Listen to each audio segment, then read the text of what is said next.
ఏ విధంగా వారు ప్రవర్తించినారో మనం నేర్చుకున్నాం. ఈ యొక్క వాక్య భాగంలో మీ పితరుల యొక్క దేవుడైన యెహోవా ఆయన మీరు మీ పాపములను ఒప్పుకొని ఆయన చిత్తానుసారంగా నడుచుకుంటకు సిద్ధపడి, దేవుణ్ణి చూడాలి అంటే, దేవుని దగ్గర నివాసం చేయాలంటే పరిశుద్ధత లేకుండా ఎవరు దేవుణ్ణి చూడలేరు. ఇంకా అది మచ్చైనా, డాగ్ అయినా, కళ్ళకమైనా, అది ఏదైనా దేవుని యొక్క దృష్టికి అది పాపమే.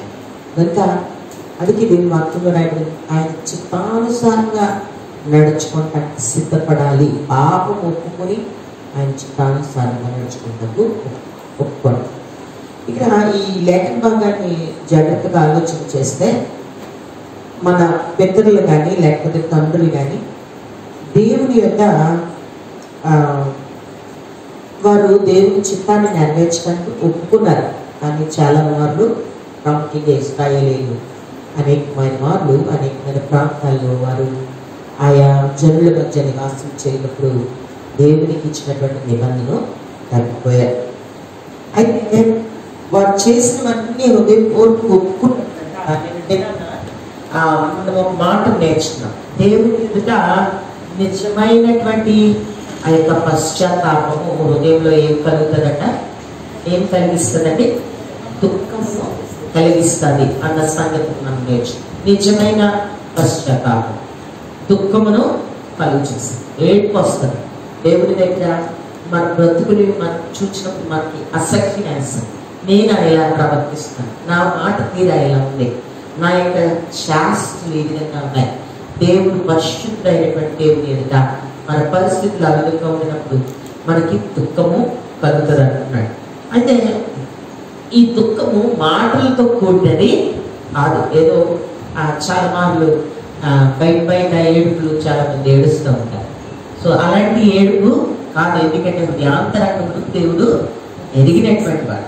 కనుక ఆయనకి చూపించు విధేయత అది జాగ్రత్తగా, ఆయనకు జాగ్రత్తగా కనపరచుకున్నప్పుడు దాటితల్లంగా మన హృదయంలో ఉన్నటువంటి పాపములు మనము ఒప్పుకోవలసిన వారమే. ఈ పశ్చాత్తాపం గురించి ఈ మొదటి పాయింట్ ఏదైనా మనము ధ్యానించడం. నిజమైనటువంటి పశ్చాత్తాపం అంట దేవుని ఎదుట హృదయపూర్వకమైన దుఃఖమును పుట్టించి. మొదటి పాయింట్, నిజమైన పశ్చాత్తాపము దేవుని ఎదుట పశ్చాత్తాపం దుఃఖమును పుట్టించి. ఇక్కడ ఎజ్రా మరి తన యొక్క ఈ 10వ అధ్యాయము, ఎజ్రా 10వ అధ్యాయము మొదటి 2 వచనాలను నేను చదువుతాను. ఎజ్రా ఏడ్చుచు దేవుని మందిరం ఎదుట సాష్టాంగపడుచు పాపమును ఒప్పుకొని ప్రార్థన చేసింది. ఇశ్రాయేలీయుల పురుషులు, స్త్రీలు, చిన్నవారు మిక్కిలి గొప్ప సమూహముగా అతని యొద్దకు కూడి వచ్చి బహుగా ఏడవగా, ఎలాగు కుమారులో ఒకడు యెహీయేలు కుమారుడైన షెకన్యా ఎజ్రాతో ఇట్లనే, మేము దేశమందుండు అన్యజనుల్లోని స్త్రీలను పెళ్లి చేసుకుని మా దేవుని దృష్టికి పాపము చేస్తుంది. అయితే ఈ విషయంలో ఇశ్రాయేలు తమ నడబడి దిద్దుకొందురను నిరీక్షణ కాదు. ఇక్కడ ఈ యొక్క భక్తుడు ఈ యొక్క పుస్తకాన్ని రాస్తూ, ఈ యొక్క రిపెంటెన్స్ పశ్చాత్తాపం గురించి రాస్తూ ఇశ్రాయేలు ఎజ్రా కాలంలో వచ్చేసిన తప్పని మన ముందు ఉంచారు. సో చాలా మంది టీచింగ్ వెళ్తున్నప్పుడు చాలా మంది అనుకుంటారు అన్ని స్త్రీలు పెళ్లి చేసుకోవడమే అది చాలా తప్పు అని అనుకుంటా. అంటే దాని గురించే పాపక్షేమం అనుకుంటున్నారేమో. అంటే దేవుడు ఇక్కడ ఎంత క్లియర్గా రాశాడంటే, అతడు తన యొక్క ఎవరెవరు ఉన్నారట, ఇశ్రాయేలు పురుషులు, స్త్రీలు, చిన్నవారు, పిల్లలు కూడా ఉన్నారట.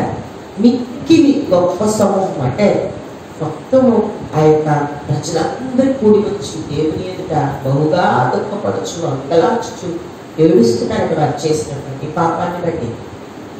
అంటే ఈ లేఖన భాగానికి వచ్చేసరికి వారు దేవునికి ఒక ఒప్పందం చేసుకున్నారు. దేవుడు ఒక నిశ్చయం. నిన్న మనము ఆ యొక్క ద్వితీయోపదేశకాండం 7వ అధ్యాయంలో మనం చదువు మొదటి 4 వచనాల్లో ఇద్దరు దేవతలను పూజించకూడదు, మీరు ఉన్నటువంటి అన్ని దేవతలను అన్ని జనులను నివసించినప్పుడు వారి కుమారులను మీరు తీసుకోకూడదు, పెళ్లి చేసుకోకూడదు, వారి కుమార్తెలను మీరు పెళ్లికి ఇవ్వకూడదు, ఎందుకంటే వారు మీ కుమారులను లేకపోతే మీ కుమార్తెలను విగ్రహములకు ఆరాధించువారిగా ప్రేరేపిస్తారేమో జాగ్రత్త అని ముందుగానే మోషే వారిని ఆ యొక్క ఐగుప్తు నుండి తీసుకుని వస్తున్నప్పుడు దేవుడు కట్టడని ఇచ్చాడు. ఇచ్చిన తర్వాత కూడా ఇశ్రాయేలీయులు ఏమైపోయారంటే దాన్ని మీరిపోయారు, దానిని లెక్క చేయలేదు. ఇప్పుడు ఉదాహరణకి ఒక వివాహం జరుగుతుంది. ఒక వివాహం జరిగినప్పుడు దాన్ని వదులుకోగలం. ఇక్కడ ఇశ్రాయేల్ అంటే వివాహ బంధం ఏర్పడిన తర్వాత కూడా దేవునికి అది ఇష్టం లేదని దాన్ని వదులుకోవడానికి ఇష్టపడాలి. అంటే పాపం విషయమై ఎంత ఖచ్చితంగా వదులుకోవాలో తెలియజేయడానికే భక్తుడు ఇక్కడ అంటే సొంత భార్యనే వదిలేయడానికి పాపం అని తెలిసినప్పుడు అన్ని స్త్రీలు పెళ్లి చేసుకున్నప్పుడు క్రింద 2వ వచనం ఎలా కుమారులో ఒకడు ఎలియేలు కుమారుడైన శకన్య ఎజ్రాతో ఇట్లనే మేము దేశమందుండు అన్ని జనులను స్త్రీలను పెళ్లి చేసుకుని మా దేవుని దృష్టికి పాపం, అన్ని స్త్రీలను పెళ్లి చేసుకుని మేము దేవుని దృష్టికి పాపం చేసుకున్నాము, పాపం చేశాము. ఈ విషయంలో ఇశ్రాయేలీయులు తమ నడవడి తిద్దుకొందురు అని నిరీక్షణగా దిద్దుకుంటారు. నేను దాన్ని నిరీక్షిస్తున్నాను అని చెప్తా ఉంటాను. అంటే వారు ఎలాంటి నిర్ణయం తీసుకున్నారంటే దేవునికి అది పాపం అనే సంగతి తెలిసినట్టు వారు ఇప్పుడు వరకు కాంప్రమైజ్ చేసినటువంటి ఆ యొక్క భర్తలను మా భార్యలను ఇశ్రాయేలు ప్రజలు విడిచిపెట్టి దేవుని కొరకు నిలబడాలని వారి వల్ల దేశంలో విగ్రహారాధన అంటే ఒక వివాహ బంధం గురించినప్పుడే వచ్చేసరికి మరి అయిపోయిందండి ఎలాగలా మార్చుకుందామని అట్లేదు, ఇక్కడ వదిలేస్తామంటారంటే అంత ఖచ్చితంగా పాపమును ఒప్పుకున్నారు. అందుకే ఈ వాక్య భాగాన్ని ఈ యొక్క భక్తులు ఈ యొక్క రిపెంటెన్స్ అనే లెసన్ రాస్తూ మనకి తెలియజేస్తా ఉంటారు. వారు జాగ్రత్తగా ఆలోచన చేస్తే వారిట ఎజ్రా తన యొక్క పితరులందరూ తన చుట్టూ చేరి వారి పాపముల విషయం దేవుని మందిరములో అన్నమాట, దేవుని మందిరము ఎదుట సాష్టాంగపడి చాలా ఈజీగా మనం కమ్యూనిటీ తీసుకుంటూ క్షమించుకున్నా ప్రతి నెల అదే పని కదా, క్షమించుకోవా ప్రతి దగ్గర చాలా సంగతులు మనం జ్ఞాపకం చేస్తున్నాం. ఎలాగా అట్లాంటికి దానిలో పడిపోతున్నాం. అంత ఈజీగా దేవుడి దగ్గర మాట్లాడి పడిపోవడం చాలా ఖచ్చితమైనటువంటి దేవుడు మన దేవుడు. మనం చాలా మార్లు ఈ యొక్క ఆలోచన లేకుండానే పాపంలో మనం పడిపోతూ ఉంటున్నాం. అంటే ఇక్కడ ఈ యొక్క మాట్లాడతాడు సాగిల పని అంటే తాను పూర్తిగా దేవునికి అప్పగించుకొని దుఃఖపడుతూ ప్రార్థన చేస్తాడు. ప్రతి ఒక్కరు ఏడుస్తున్నారట, ఒక్కొక్కరితో దేవుడితో నిబంధన చేస్తున్నారట, దేవుడితో నిబంధన చేస్తున్నారు. ఇక్కడ వారి వంశంలోనట 6 అన్యులైన వారిని వివాహం చేస్తున్నారు. చాలా ప్రధానులైనటువంటి వారు.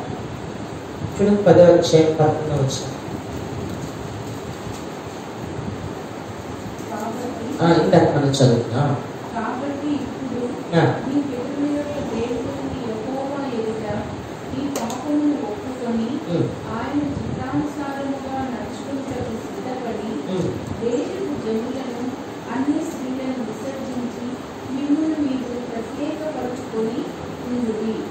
ఇక్కడ ఈ ప్రజలందరిలో ప్రధానులైనటువంటి పెద్దలు మాకేంటి మేము పెద్దోళ్ళు కదా, మమ్మల్ని ఎవరు చెక్ చేయగలరు.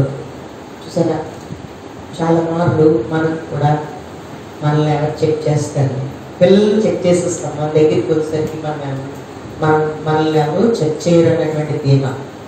ఈ యొక్క సమాజంలో కూడా పెద్దలైనటువంటి వారు, వంశానికి ముఖ్యమైనటువంటి వారు 6 వారు దేవుని వాగ్దానకు దేవుని దగ్గర చేసుకున్న ఒప్పందానికి వ్యతిరేకంగా వారు పాపము చేశారట. పాపం చేసి వారు ఇక్కడ వారి వంశంలో 6 అన్యులైన వారు వారిని వివాహం చేసుకున్నారు. ఎజ్రా 3 దినాలు జనులందరితో దేవుని మందిరపు వీధుల్లో వర్షం పడిపోతున్నట్టు అప్పట. చూడండి 9వ వచనంలో రాయబడి ఉంటుంది, యూదా వంశస్థులందరూ బెన్యామీనులందరూ ఆ 3 దినములుగా యెరూషలేమునకు కూడి వచ్చింది. అది 9వ నెల. ఆ నెల 20వ దినమున జనులందరూ దేవుని మందిరపు వీధులలో కూర్చుని దేవుని మందిరంలో కాదు, ఎక్కడన్నా అంటే వారు ఏమనుకుంటారంటే, నేను అనుకున్నాను ఈ వాక్యాన్ని ధ్యానం చేసినప్పుడు, దేవుని మందిరం పెట్టడానికి కూడా మేము యోగ్యులము కాము, దేవుని యొక్క మందిరపు పెట్టడానికి కూడా మేము యోగ్యులు కామనుకున్నాం. మరట కూర్చుని గొప్ప వర్షాలకి తడుస్తున్నారట. వర్షం వస్తే మనం చర్చికి రాదు ఏంటప్ప, చర్చి బురదండి, చర్చికి రారు. వర్షం వస్తే ఇంట్లోంచి కాదు, మంచి పకోడీ వేసుకుని ఇంట్లో కూర్చుని మంచి బిర్యానీ చేసుకుని మీరు 3 దినాలు ఏం చేస్తారంట, పశ్చాత్తాపంతో దేవుడి దగ్గర వర్షం పడుతున్నారు. ఏమాత్రం లెక్క చేయలేదు, తడిసిపోతారు, అమ్మో చిరులు పడతాయి, అమ్మో తడిసిపోతాం, జలుబు వచ్చేది అంటలేదు ఎవరు. దేవుని దగ్గర మా పాపములు ఒప్పుకోవడానికి వర్షంలో తడుస్తున్నారట. 3 దినాలు వర్షంలో తడిసిపోతున్నారట. తడిసిపోతూ దేవుని సన్నిధిలోని సంగతులు తలంచుకొని దుఃఖపడుతూ పక్కన చలికి ఒడిగిపోతున్నారట. అయినను ఆ లోపల వస్తున్నటువంటి ఆ పశ్చాత్తాపము, ఆ దుఃఖము వల్ల ఏడ్చుచు కొంతమంది ఆ బురదలోనే సాగిలు పడుతూ, కొంతమంది దేవునికి సాష్టాంగ నమస్కారం చేస్తూ ఆ బురదలోనే ఆ వీధుల్లో నిలబడి, దేవా మేము మా దేశం పాపం చేస్తాం. ఎందుకంటే ఆ దేశంలో జనులేమి అంటే ఎవరు మిగిలిపోకుండా ఆయా దేశాలకు కొట్టివేయబడ్డారు, పంపించబడ్డారు, చెరపట్టబడ్డారు. దేవుడు కోపము పాపం విషయం భయంకరంగా ఉన్నాయి. చాలా వాళ్ళు ఇదేంటి సాధారణంగా చేసేస్తున్నాడు అని మనం అనుకుంటాం చాలా వాళ్ళు. కానీ మన పాపము దేవుని యొక్క కోపమును కుమ్మరింప చేస్తుందని ప్రయత్న గ్రంథంలో తెలియచేస్తుంది. చాలా కొన్ని కుటుంబాల్లో సరైనటువంటి పరిస్థితులు జరగకపోయినప్పుడు దేవుడు నా ప్రార్థన ఆలకించట్లేదు అనుకుంటాం, లేకపోతే సాతానుడు ఎలా చేసేస్తున్నాడు అనుకున్నాను. నేను ఏ పాపము వలన ఈ కార్యక్రమం జరిగింది అని ఒప్పుకొని చేయడానికి చాలా మంది ఇష్టపడరు. చిన్నప్పుడు మా అమ్మగారు టీచరు, వారిద్దరు టీచర్స్, వాళ్ళిద్దరూ మార్నింగ్ కొంతమంది పేషెంట్స్ కూడా వారు వైద్యం చేస్తూ ఉంటారు, పేదవారికి చేస్తూ ఉంటున్నప్పుడు ఎప్పుడైనా కొంచెం నీరసం నుండి స్కూల్కి వెళ్ళాలడానికి ఇష్టం లేక అప్డేట్కి వెళ్ళి, అమ్మ జ్వరం వస్తుంది, తలనొప్పి వస్తుంది అంటే ఏదైనా మాట్లాడి పడుకోబెడతారేమో అని కొంచెం వంక పెడితే ఇలా చూసేవారు.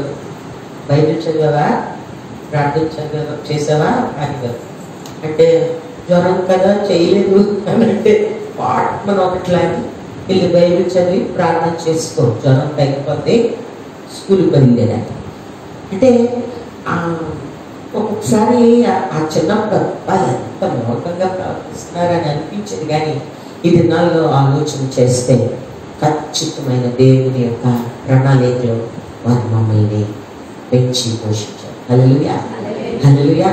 చాలా మాటలు మనకు కఠినంగా అనిపిస్తాయి. తప్పిదములు ఉంటేనే మా అమ్మగారి ఉద్దేశం ఏంటంటే, నువ్వు దేవుడి దగ్గర బైబిల్ చదవలేదు కాబట్టి జ్వరం వచ్చింది, నువ్వు దేవుడికి లోపడలేదు కాబట్టి, ఆయన పని నువ్వు నిర్వర్తించలేదు కాబట్టి నీకు శ్రమ వచ్చింది. సో ముందెళ్ళి ఆయన దగ్గర సరి చేసుకోండి, అది ఆమె యొక్క ఉద్దేశం. అదే పరిస్థితి ఈ యొక్క ఇశ్రాయేలీకి కలుగుతూ ఉంటుంది. ప్రతి ఒక్కరూ ఏడుస్తూ ఉన్నారు. చూడండి 10వ అధ్యాయం 15వ వచనం చూద్దాం. అప్పుడు ఆషహేలు కుమారుడైన యోనాతాను, తిక్వా కుమారుడైన యెహజ్కేలు,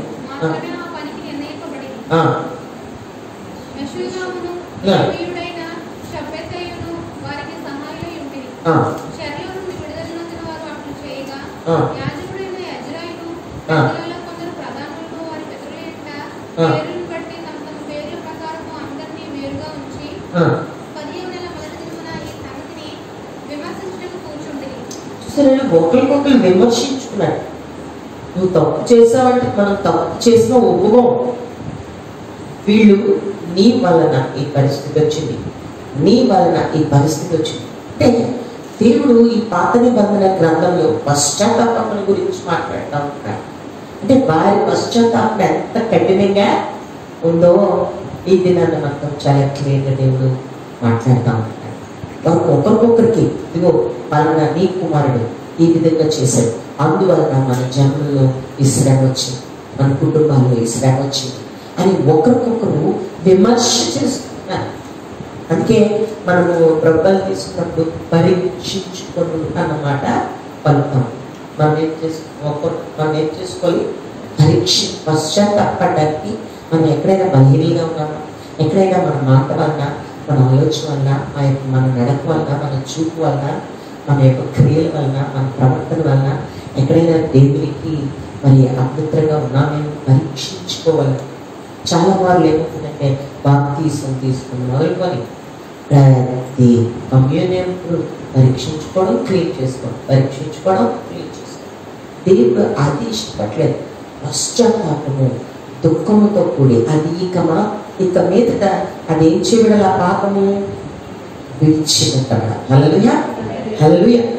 అయితే నలుగురు మాత్రం అంత మీరు వ్యతిరేకించారంటే ఇక్కడ వారు పరీక్షించుకుంటూ వారంట అసలు ఒప్పుకోలేదంట, ఒప్పుకోలేదు. వారు కొందరు ఎజ్రాకి విరోధంగా మాట్లాడారట. నిజంగా ఈ మాటను ఆలోచన చేస్తే చాలా మార్లు దేవుడు మనతో సూటిగా మాట్లాడుతున్నప్పుడు, పరిశుద్ధ గ్రంథం ద్వారా మాట్లాడుతున్నప్పుడు, బైబిల్ వాక్యాన్ని చదువుతున్నప్పుడు, దేవుడు మనతో మాట్లాడుతున్నప్పుడు పరీక్షించుకోవడానికి చాలా మార్లు నోళ్ళు విప్పం, ఇష్టపడం.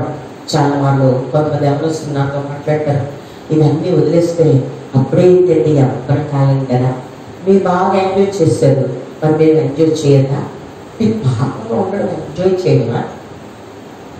పాపము శ్రమ, పాపము అపవిత్రత. అందుకే దేవుడు దాన్ని ఏం చేయమంటాడంటే ఒప్పుకోమంటాడు. ఈ యొక్క ఫస్ట్ పాయింట్లో ఏ పాయింట్ చూద్దాం. నిజమైన పశ్చాత్తాపము చాలా ప్రధానమైనది. నిజమైన పశ్చాత్తాపము ప్రధానమైనది. దేవుని వైపు మరి మన హృదయాన్ని చూపించాలి. చూడండి 10వ అధ్యాయము మనకి వచ్చిన 2వ వచనం మనం చదివాం కదా, అందులో సాగిలపడి దేవునికి ప్రార్థించారన్నమాట రాయబడింది. అలానే దేవునికి నమ్మకస్తులుగా ఉండడానికి ఒప్పుకున్నారట. వాడు ఏమన్నారు అక్కడ, గొప్ప సమూహంగా కూడుకొని మేము ఇక మీదట మేము మీ సన్నిధిలో మా ప్రవర్తనను దిద్దుకుంటాం అని ఒప్పుకున్నారు. నమ్మకస్తులుగా ఉండడానికి వారు ఒప్పుకున్నారు. అలాగే వారు దేవుని ఆజ్ఞకు భయపడటం వల్ల వారు దేవుడితో నిబంధన చేసుకున్నారు. వారు దేవునికి భయపడ్డారు. ఈ రోజుల్లో దేవుని భయం చాలా మందికి కరువైపోతా ఉంటుంది. దేవుని భయం లేదు, పెద్దలు భయం లేదు అంటారు కదా. దేవునికి వారట భయపడ్డారట. ఎందుకంటే వారు పడిన శ్రమ అంతా ఇంత కాదు. అన్య దేశంలో చెరపట్టబడి అని మరి ఆహారం లేక, లేకపోతే అవమానపరచబడి చాలా దినాలు ఆహారం లేక మరి చెరపట్టబడి యవనస్తులు మంచి పని చేయగలిగిన శక్తివంతులు అందరినీ చెరపట్టిన తర్వాత దేశంలో ఎవరెవరిని వదిలిసేవారట, వాళ్ళు గుడ్డోళ్ళని ముసలోళ్ళని వదిలిసేవారట. వదిలేస్తే వాళ్ళు పని చేసుకోలేక, ఆహారం లేక మరి చాలా. ఏ దేశం కలిగింది ఈ శ్రమ? బయట దేశం గురించి రావట్లేదు, దేవుని ప్రజల గురించే రాస్తున్నారు. అర్థమవుతుందండి? హల్లెలూయా. దేవుని ప్రజలను, అంటే దేవుడు తన ప్రజలను సరైన మార్గంలో ఉంచడానికి ఆయన ఆశపడ్డాడు. చాలా మార్లు. అందుకే దేవుడి వాక్యంలో బెత్తము వాడనే తండ్రి కుమారుడికి విరోధం. అంటే బెత్తం వాడకపోతే పిల్లలకి మనం ఏమైపోతామట, విరోధం అయిపోతాం. చాలా మంది కొట్టడానికి ఇష్టపడరు, పిల్లలకి చాలా మంది కొట్టడానికి ఇష్టపడరు, తిట్టడానికి ఇష్టపడరు. నేనంటాను పెద్ద అయిన తర్వాత చుక్కలు చూపించేస్తారు వాళ్ళు మనకి పక్కకపోతే. ఎందుకంటే దేవుడు మన ప్రజలను సరైన రీతిలో పెట్టడానికి వారిని శ్రమతో పడుతున్నాడు. అందుకే అట్టి శ్రమలు పడకుండా ముందుగానే మనము దేవుని వాక్యంతో మన పిల్లలు జాగ్రత్తగా పెంచాలి.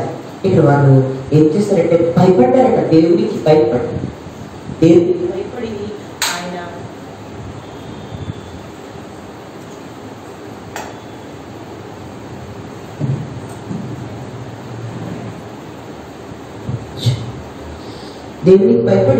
ఆయన ఆజ్ఞలను నెరవేర్చడానికి వాళ్ళు ఒప్పుకున్నారు. ప్రభా మీరు ఈ ఆజ్ఞ, ఏ ఆజ్ఞ? ఇప్పుడు ఈ ఒప్పుకున్న ఆజ్ఞ ఏంటి చెప్దామండి. వీళ్ళు ఒప్పుకున్నటువంటి ఖచ్చితమైన ఆజ్ఞ ఏది ఒప్పుకున్నారు? ఇప్పుడు ఏ పాపం అది? ఇశ్రాయేలు ఇక్కడ పాపం. ఈ యెజ్రా గ్రంథంలో పాపం ఏంటి? అన్య స్త్రీలను అది కూడా విడిచిపెట్టేస్తామంటున్నాడు. అంటే దేవుని ఎంత ఖచ్చితంగా ఉండాలో నేర్పిస్తూ ఉంటున్నాడు దేవుడు ఇక్కడ. అలాగే దేవుని చిత్తం నెరవేర్చడం పాపం ఒప్పుకున్నారు. పాపం ఎప్పుడంట ఇతరులని గాయపరుస్తుందట. పాపం ఏం చేస్తుందట? ఇతరులని గాయం చేస్తుంది. ప్రాముఖ్యంగా దేవుని గాయపరుస్తుంది. ఆయన పరిశుద్ధుడు కదా. మనం పాపం చేసినండి. నేను ఒక మాట నేను జ్ఞాపకం చేశాను. అపోస్తలుడైన పౌలు హెబ్రీ పత్రిక 6వ అధ్యాయంలో అంటే మరలా పాపంలో పడితే వారిని అసాధ్యపరచుట, వారిని మరలా నూతనపరచుట అసాధ్యము అని అంటాడు. మరలా అంటాడు నూతనపరచుట అంటే వారు రక్షింపబడ్డం, మరలా దేవుని సన్నిధిలో వారు నూతనపరచబడడం అసాధ్యము అని అంటే ఇట్స్ ఇంపాసిబుల్. మరలా బ్యాక్ రావడము ఒకసారి పాపంలో పడిపోతే. దేవుడు ఇక్కడ చాలా క్లియర్గా అంటాడు ఏంటంటే, ఆయన క్లియర్గా మాట్లాడుతూ ఉన్నాడు ఏంటంటే పాపం అట గాయమును కలిగి చేస్తుంది. పాపం వల్ల ఇతరులకి గాయము కలుగుతుంది. మళ్ళా ఎవరి ఏళ్ళ పాపం చేసామో వాటిని క్షమాపణ అడగవలసిన వారినైనా. నేను అనుకున్నా ఈ మాటను మనం మాట్లాడాలి. చాలా బాగా ఇష్టం వచ్చినట్టు మాట్లాడేసుకుంటాం, ఇష్టం వచ్చినట్లు తిట్టేసుకుంటాం, క్షమాపణ చెప్పుకో పోలే అనుకొని కాంప్రమైజ్ అయిపోతాం. కానీ దేవుని వాక్యం ఏముంది? దేవుని వాక్యం నెరవేర్చాలి వద్దండి? చెప్పండి గట్టిగా. నెరవేర్చాలి. ఏమి రాయబడింది? తప్పు చేస్తే ఒప్పుకోవాలి, క్షమాపణ. చాలా మందికి క్షమించండి అన్నమాట ఇష్టం ఉండదు. క్షమాపణ అన్నమాట, సారీ అన్నమాట ఇష్టం ఉండదు. క్షమాపణ అన్నమాట ఇష్టం ఉండదు. నాకు తెలిసినటువంటి అంటే నాకు మేనకోళ్ళు ఉంది, అంటే మా అన్నయ్య కాదు, వేరే బయట నుండి ఉన్నట్టు. వాళ్ళ పిల్లలు సారీ అన్నమాట చెప్పడానికి ఇష్టపడి తింటే ఉంటారు. సారీ చెప్పరు అసలు. సారీ చెప్పడానికి ఇష్టపడరు. అంటే చిన్నప్పటి నుండి వారి పెంపకం భయంకరంగా ఉంది. క్షమాపణ. మా అమ్మగారు మా ఇంట్లో ప్రతిదానికి నమస్కారం అంటే క్షమాపణ అంటారు. కాలు తగిలిందా క్షమాపణ, చెయ్యి తగిలిందా క్షమాపణ. మరి ఆ దినాల్లో ఉన్నటువంటి తల్లిదండ్రులు ఆ విధంగా వారు బైబిల్ గ్రంథాన్ని అనుసరించారు. ఈ దినాల్లో పిల్లలు చాలా మంది సారీ చెప్పడానికి ఇష్టపడరు. ఇక దేవుడు క్లియర్గా మాట్లాడుతూ పాపము ఇద్దరు ఎవరి ఏళ్ళైతే మనం తప్పు చేసామో వారికి క్షమాపణ అడగాలి. దానికి సిగ్గుపడాల్సిన అవసరము లేదు. చాలా మంది అది చాలా ఒక ప్రెస్టేజ్గా తీసుకుంటాను. నేను క్షమాపణ చెప్పడమా, అస్సలు నా డిక్షనరీలో లేదంటారు చాలా మంది. క్షమాపణ చెప్పగలిగిన వారమై ఉన్నారు. హల్లెలూయా.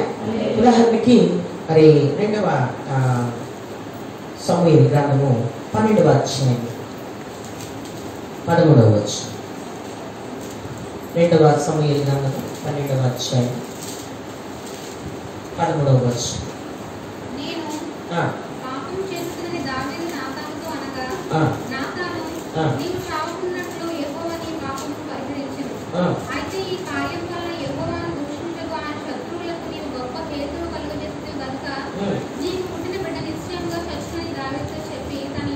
ఇక్కడ దావీదు దేవుని హృదయానుసారి జాగ్రత్తగా ఆలోచించాడు. దేవుని హృదయానుసారి దావీదు దేవుని యొక్క కట్టడలను జాగ్రత్తగా నెరవేర్చినటువంటి వాడు. దేవుని హృదయంలో ఏమనుకుంటే అది చేస్తాడు దావీదు.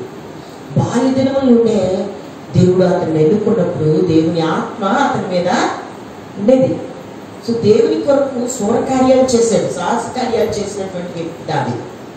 అటువంటి వ్యక్తి ఒకనొక దినాన అతను ఒక స్త్రీతో పాపం చేసి ఉంటున్నాడు. పాపం చేసినప్పుడు అతడు ఆ పాపమును గమనించలేని సమయంలో, అంటే చూడండి కళ్ళు బయలుగానే అంటారు చూసారా, తెలీదు అసలు నేనేంటి పాపం అన్నట్టు ఉంటారు, మన ఇష్టారాజ్యం అన్నమాట. సో అటువంటి పరిస్థితిలో దేవుడు నాతాను ప్రవక్తని పంపించి అతడి చేత హెచ్చరింప చేస్తాడు దేవుడు. అప్పుడు ఈ యొక్క మాటను పలుకుతున్నాడు. చూసారండి, ఆ మాట అంటున్నాడు. మనం చాలా మార్లు ఈ మాట అనడానికి ఇష్టపడాలి. క్రైస్తవుడు ఈ మాట అనడానికి సిద్ధంగా ఉంటారు. నేను పాపము చేసి, ఏమంటున్నాడు? నేను పాపము చేశాను ప్రభా, నిజమే, నేను తప్పిదం చేశాను. 51వ కీర్తనలో కూడా ఈ మాట, ఈ యొక్క పరిస్థితుల్లోనే రాసినటువంటి కీర్తన అది. 51వ కీర్తన దేవుని పాపం చేసినటువంటి రక్షణ విషయంలో పాపం చేసినటువంటి దావీదు ఈ కీర్తన రాస్తూ 4వ వచనం చూడండి. నీకు కేవలము నీకే విరోధముగా నేను పాపము చేస్తున్నాను.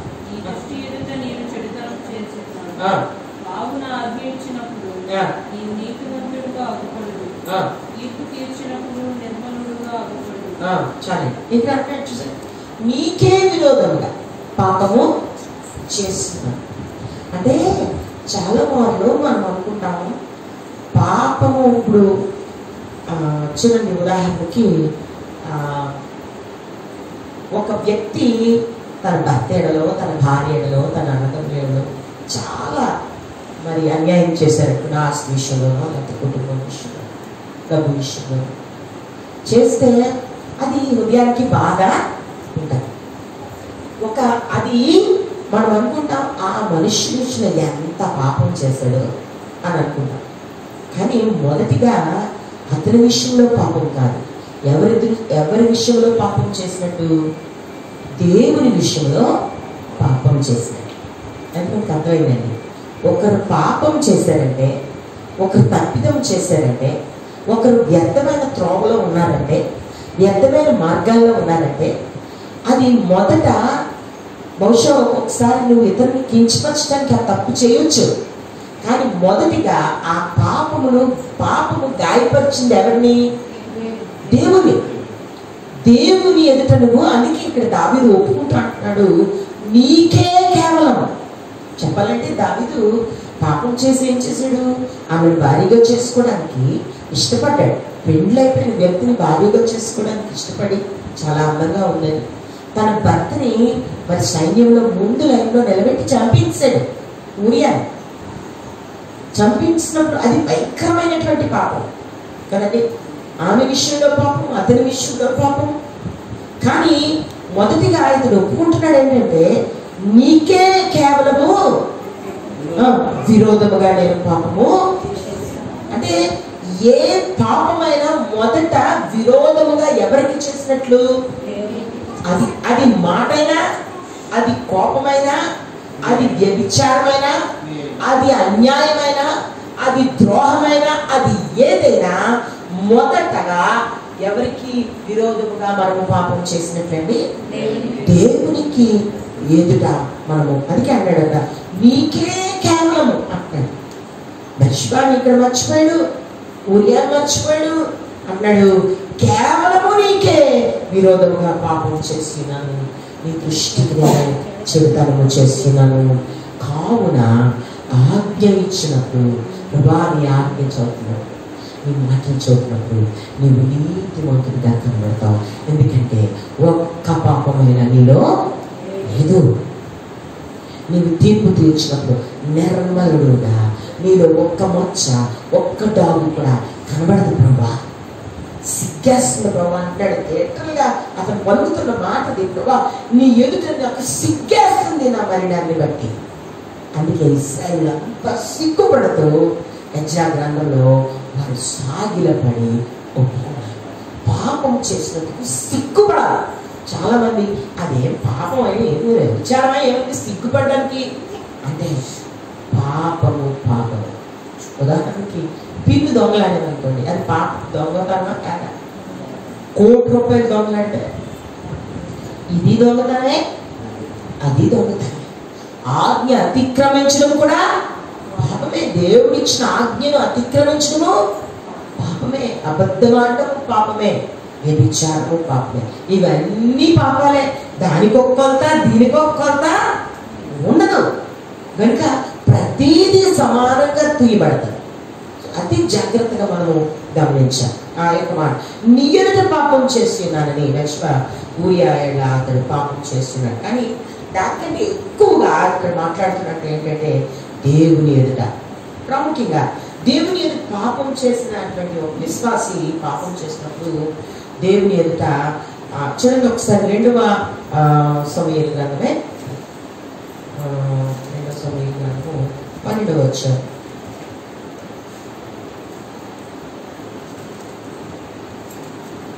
2వ సమూయేలు గ్రంథం 12వ అధ్యాయం 14వ వచనం.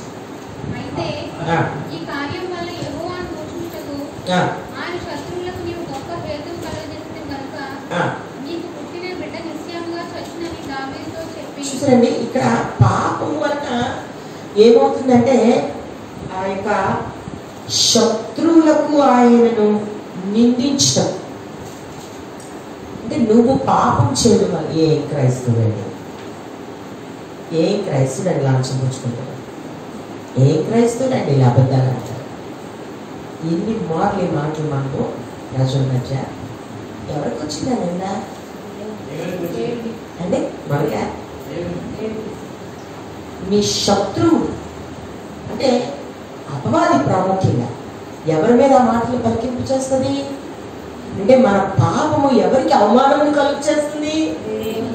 అది అందుకే దావీదు ఏమన్నాడంటే నీకే కేవలం నేను విరోధంగా అంటే ఒక్క తప్పిదము దేవుడిని ఎంత గాయపరుస్తుందో ఇది నన్ను మనం నేర్చుకో. ఒక్క తప్పిదం ఈ మాట అది శత్రువుకి అవకాశం ఇస్తాం. సాతాను నవ్వుతాడు. మనం బైబిల్ పట్టుకొని బాప్తిజం తీసేసుకొని ప్రాణం చేసుకొని ఇంటికి వెళ్ళి బూతులు తిట్టేసుకొని ఇంట్లో ఇష్టం వచ్చినట్టు మాట్లాడేసుకొని కొట్టించుకొని లేకపోతే గొడవలు వస్తే ఇష్టం వచ్చినట్టు ప్రవర్తించేసి స్వార్థపూర్వకంగా ఆస్తి దగ్గరికి వచ్చేసరికి ఒకలాగా, పిల్లల దగ్గరికి వచ్చేసరికి ఒకలాగా, ఇతరుల దగ్గరికి వచ్చేసరికి ఒకలాగా చాలా వాళ్ళు ప్రవర్తించేస్తూ ఉంటాం. అది మనకి సెల్ఫిష్ న్యాయం అనిపిస్తూ ఉంటాం.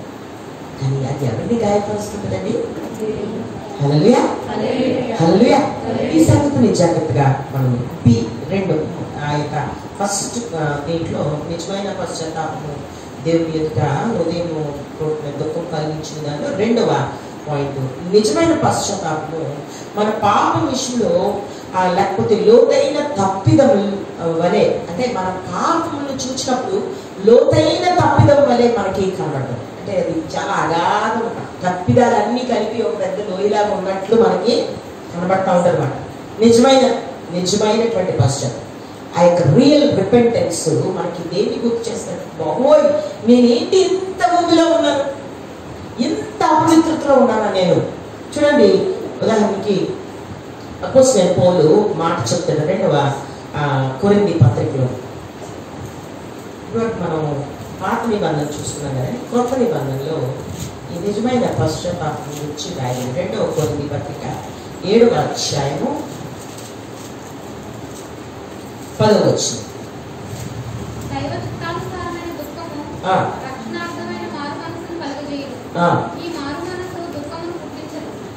అయితే లోక సంబంధమైన దుఃఖము మరణమును కలుగజేయును. చూసారండి ఎక్కడ క్లియర్ గా రాస్తాము. పాల్ ఈ విధంగా చెప్తా ఉంటున్నాడు. ఏమంటే దైవ చిత్తానుసారమైన దుఃఖం. చాలా మంది ఈ దుఃఖాన్ని చాలా డిఫరెంట్ గా ఆలోచన చేస్తారు.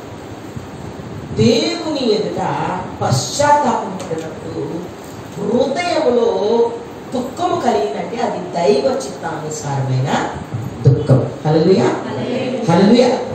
ఈ దైవ చిత్తానుసారమైన దుఃఖం అంట ఏం చేస్తుందంటే అక్కడ రక్షణార్థమైన మారు మనస్సు అంటే దేవుని ఎదుట నిలవబడగలిగినటువంటి మార్పును హృదయంలో కలుగు చేస్తుంది. అంతమందికి అర్థమైంది మాట్లాడి. హల్లెలూయా హల్లెలూయా. దైవ చిత్తానుసారమైన దుఃఖం. ఇక మళ్ళా అంటాడు ఏంటంటే అది అంటే నేను ఎలా ఏడిస్తానా నేనేనా ఒక్కొక్కసారి చెత్తపడతా ఉంటామండి, లేకపోతే చాలా సిగ్గుపడతాం, సిగ్గుండదు. అది ఒకవేళ అది మన ఇష్టానుసారం దేవుడిని రియాక్షన్ చేస్తే అలాంటి ఆలోచన వస్తుంది.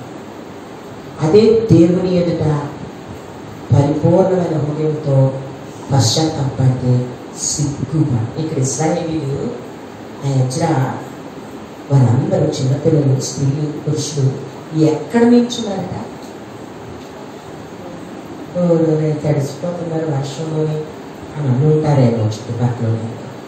ఎన్ని దినాలు ఉండిపోయారంటే వారు 3 దినాలు అన్నపానం లేవు. వారి దుఃఖం అంత దుఃఖం, ఆలోచించట్లేదు. వారు చేసిన పాపం బురదలో సాగిపోయి ప్రభువా క్షమించండి యేసయ్య, తండ్రి దేవా మమ్మల్ని క్షమించండి, మా పాపం వల్లే కదా ఇంత భయంకరమైన.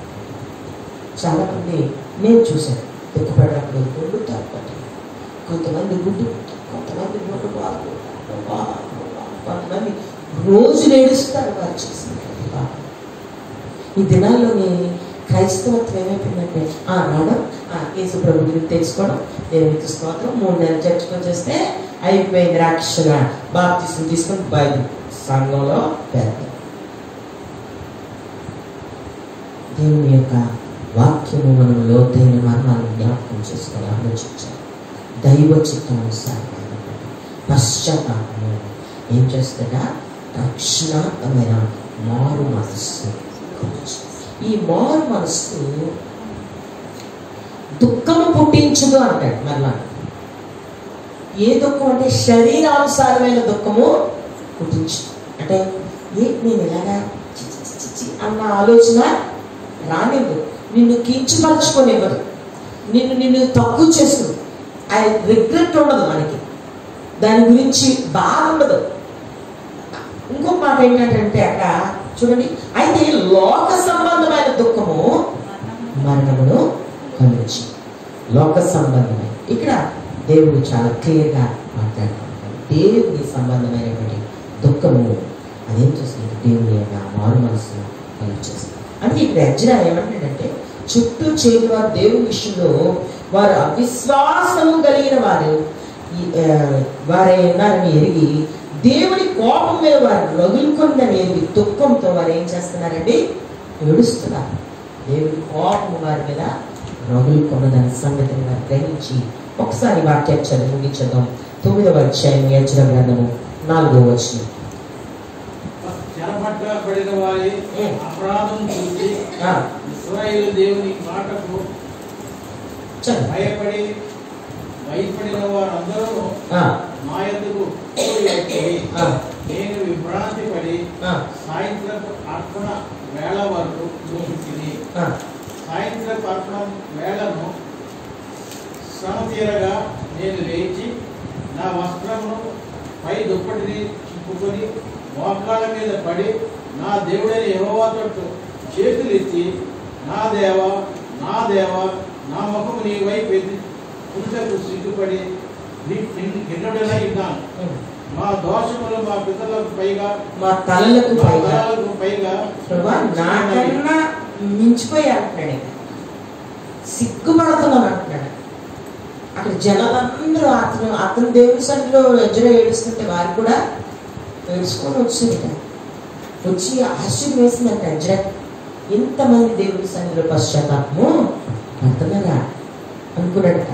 అప్పుడు ఆ సమయంలోనట దేవునికి అర్పణ వేళలో, సాయంకాల ప్రార్థన వేళలో అతను మోకాళ్ళ మీద పడి దుప్పటేసుకుని చింపుకొని దేవుని ఎదుట కిన్నుడుగా అంటే తాను ముఖం చిన్నదిగా చేసుకుని దుఃఖపడుతూ ఏడుస్తూ తాను గుండెలు బాదుకుంటూ ప్రభా మేము మా అపరాధములు మమ్మల్ని మించిపోయే ప్రభా, నాకన్నా ఎత్తుగా ఉన్నాయి, కుప్పేస్తే అంత ఎక్కువైపోయి ప్రభా క్షమించని ప్రార్థన చేస్తా ఉంటున్నాడు. 10వ అధ్యాయం 3వ వచనం చదవండి. కాబట్టి ఈ పని ధర్మశాస్త్రానుసారంగా జరిగినట్లు ఏలినవాడైన నీ యోచనను బట్టి, దైవాజ్ఞకు భయపడి వారి యోచనను బట్టి ఈ భార్యలను వారికి పుట్టిన వారిని వెలివేయించడమని మన దేవుడితో నిబంధన చేస్తారు. ఇది మరి ఎంత కఠినమైన నిర్ణయం. వారు అన్ని స్త్రీని పెళ్లి చేసుకుని ఇస్రాయేల్ మరి ఏమనుకున్నారుగా, ఈ భార్యని వారి పుట్టిన వారిని కూడా వదిలేయడానికి రెడీ అయింది. అంటే దేవుని కట్టడను నెరవేర్చడానికి. అందుకే ముందే మనం జాగ్రత్తగా కాంప్రమైజ్. మీ పిల్లలు చిన్నపిల్లలైతే ఇప్పుడు నుండే మనం బోధించాలి. అన్యులకి మనకి పొద్దు కుదరదు. పర్వాలేదండి, పాపం కొలీగండి, మంచోడండి, ఎంత మంచోడైనా దేవుడిని ఎరగకపోతే మనకి వారికి సంబంధం లేదు. దేవుడు పాత నిబంధన గ్రంథంలో ఒక దేవుడు, మన కొత్త నిబంధనలో ఒక దేవుడు కాదు. ఆయనకి ఇష్టం ఉండదు విశ్వాసకి కుదరదు. కేర్ఫుల్. నీ పిల్లల్ని నరిష్ చేస్తున్నప్పుడు, మరి దేవుడి వాక్యాన్ని ప్రకటించేస్తున్నప్పుడు లోకపు రీతిని వారికి తెలియజేయాలి. వారిని జాగ్రత్తగా పెంచవలసినటువంటి వారమైన. అదే 14 వచనంలో వారు అన్నారు కదా, మన పట్టణం ఎందు ఎవరెవరు అన్య స్త్రీలను పెళ్లి చేసుకున్నారో వారందరూ నిన్నే కాళ్ళ ముందు రాగలను. మరియు ప్రతి పట్టణం యొక్క పెద్దలను న్యాయాధిపతులని సన్నిధిని బట్టి మా మీదకి వచ్చిన దేవుని కఠినమైన కోపము మా మీదకి రాకుండా తొలగిపోయినట్లు వారితో కూడా ప్రార్థనకు వచ్చి పశ్చాత్తపడాల. దేవుని కోపము మా మీద, మన దేశం మీద, మన ప్రజల మీద తొలగిపోవాలి. ఇది నాన్న ఈ మాటలకి నేను ముగించాలని ఆశపడుతున్నాను. ఇది నాన్న ఈ వాక్యాన్ని బట్టి మనం ఆలోచన చేస్తాం. చాలా మార్లు మన కుటుంబాల్లో ఎన్నో దుఃఖము, చెరపట్టబడిన పరిస్థితి, లేని వేదన, శ్రమ. చాలా మార్లు సతాన్ మీద, దేవుని మీద వంకెట్టి మనం తప్పించుకున్నాం. కానీ వాక్యాన్ని బట్టి ఆలోచన చేస్తే చాలా మార్లు మనం బలహీనమైపోయి దేవుని ఎదుట సరి అయిన ఒప్పుకోలేక, సరి అయిన అవగాహన లేని వారి తప్పిదములు చేయటం వల్ల మనం శ్రమను అనుభవిస్తున్నామేమో. ఎంతవరకు అర్థమవుతుందండి మాట? దేవుని ఎదుట సరి అయిన ప్రవర్తన లేక, ఆయన నిబంధనను గైకొనక ఒకవేళ శ్రమను అనుభవిస్తుంది. ఆర్థికంగా అవ్వచ్చు, శారీరకంగా అవ్వచ్చు, మానసికంగా అవ్వచ్చు, కుటుంబపరంగా అవ్వచ్చు, వాటెవర్ ఇట్ మే. ఒకవేళ ఆ శ్రమను అనుభవిస్తున్నాం, ఒకవేళ దేవుని నిబంధనలు మనం లేక ఆ శ్రమను అనుభవిస్తున్నామేమో. ఇది నా ఒక్కసారి ఇశ్రాయేలు తమ తప్పిదములు ఒప్పుకున్నట్లు. ఏదో లెసన్ వినాలని కాదు, ఇది లెసన్ వినడానికి కాదు, మనం పరిపూర్ణంగా దేవుని మీద త్రిప్పబడ్డానికే ఇది నా దేవుడు 40 రోజులు ఈ అవకాశాన్ని ఇచ్చింది. ఒకసారి మన కుటుంబ దేవుని ఎదుట కట్టుకొని మనల్ని మనం అన్నాం. దేవుడి మాటలు దీవించిన గాకలు వంచి చేసుకుందాం, వంచి ప్రార్థన చేసుకుందాం. ప్రార్థన దీన ప్రార్థన.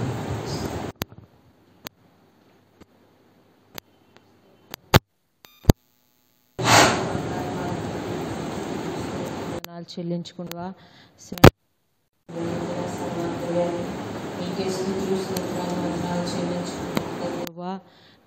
తండ్రి ప్రభు పాటు వారం ప్రభా